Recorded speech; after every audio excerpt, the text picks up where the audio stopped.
મને એટલું સરસ ગુજરાતી તો નથી આવડતું, પણ આજે હું કોશિશ કરીશ, સ્પેશિયલી તમારા માટે પપ્પા.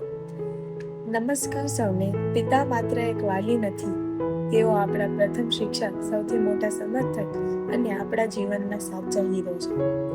તેમને પ્રેમ ઘણીવાર શબ્દોમાં નહીં, પરંતુ તેમના ત્યાગ, મહેનત અને આપણા માટેની ચિંતામાં જોવા મળે છે. તેઓ હંમેશા આપણા સપનાઓને પંખ આપવાનું કામ કરે છે.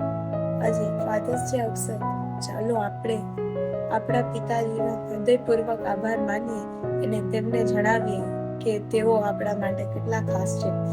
પિતા એ એવો વૃક્ષ છે જે પોતાનો તડકો સહન કરે છે અને સંતાનો છાંયો આપે છે.